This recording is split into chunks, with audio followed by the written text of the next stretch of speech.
Hello la team TFA, bienvenue dans cette nouvelle émission. J'ai dit aujourd'hui, notre thème du jour, là, c'est même pas compliqué même. Comment réduire la corruption ici en Côte d'Ivoire, mon gars? Faut commenter, ma chérie, faut liker. Et puis vous deux ensemble là, partagez ma vidéo là, pardon, qu'est-ce qu'il y a?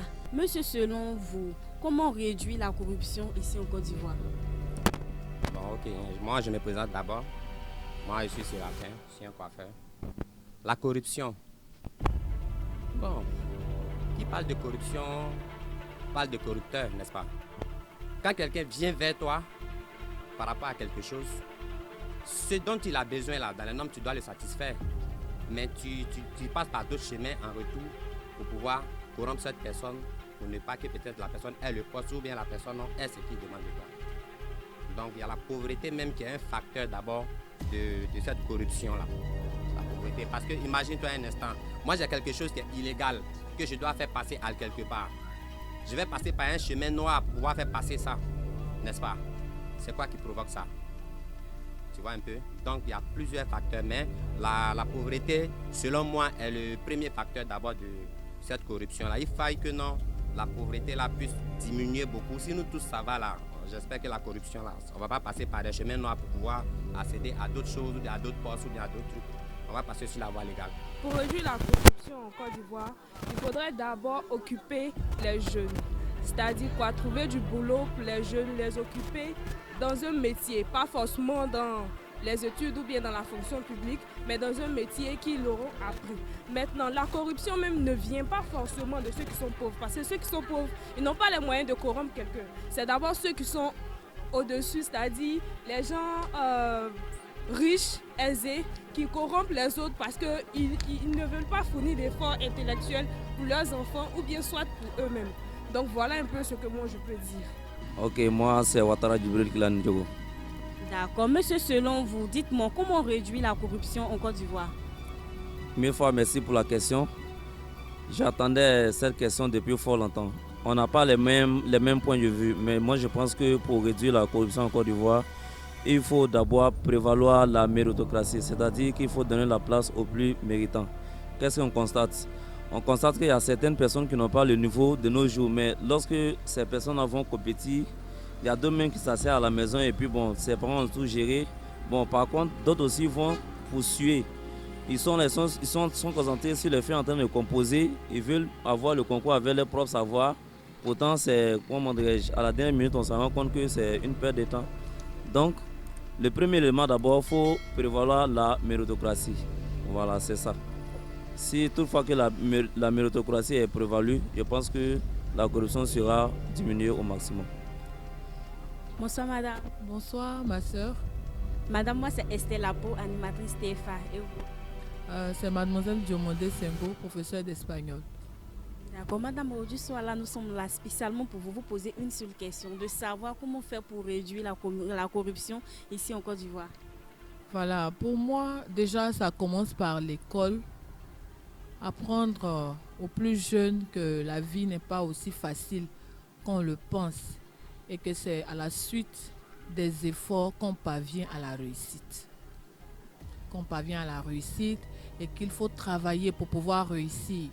Quand l'enfant a déjà ça dans son esprit, qu'il grandit avec ça, il se dit que voilà, je dois me battre pour réussir et que tout ne se fait pas avec l'argent et qu'il y a des valeurs morales, il y a des valeurs qu'il faut acquérir en plus de la richesse.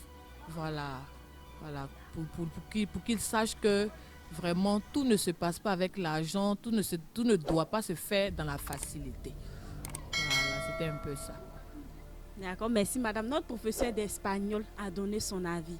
Donne ton avis, même si c'est en espagnol. Like la vidéo et partage. Merci madame. Je m'appelle Yeo Seydou, je suis le professeur du lycée de Boaké. Bon, la corruption est un phénomène mondial, mais il faut dire que dans nos pays sous-développés, c'est au centre même de la vie. Je veux dire, les actes de corruption, c'est au quotidien, on en voit partout. Et à mon avis, pour réduire la corruption, il faut déjà former la jeunesse.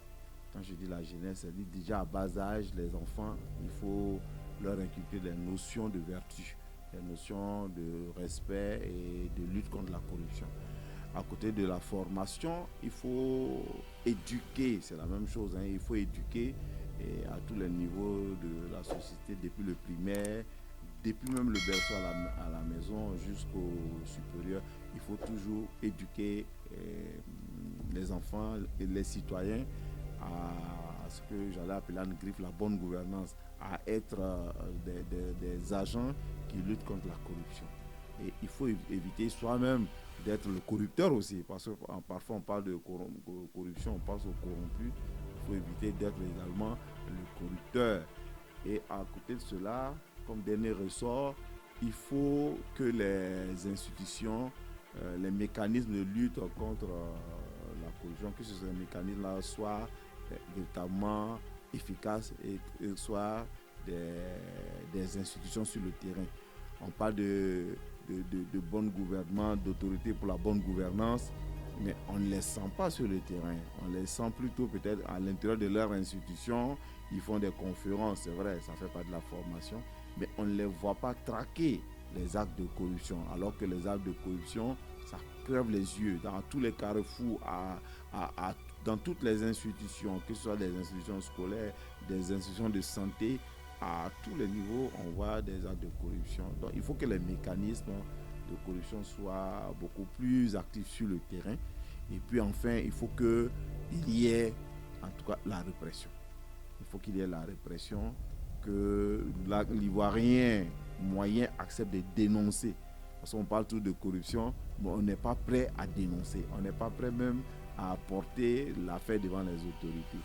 Donc il faudrait qu'on arrête tous, parce que tous nous sommes des corrompus ou des corrupteurs.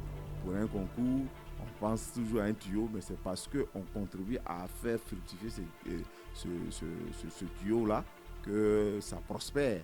Si des gens dénoncent, s'il y a la répression, s'il y a l'impunité, ça devrait pouvoir finir.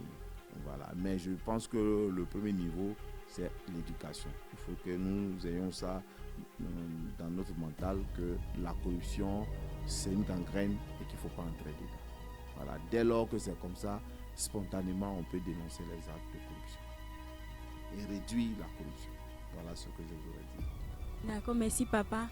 Notre papa proviseur a donné son avis. Donnez votre avis, partagez la vidéo et likez.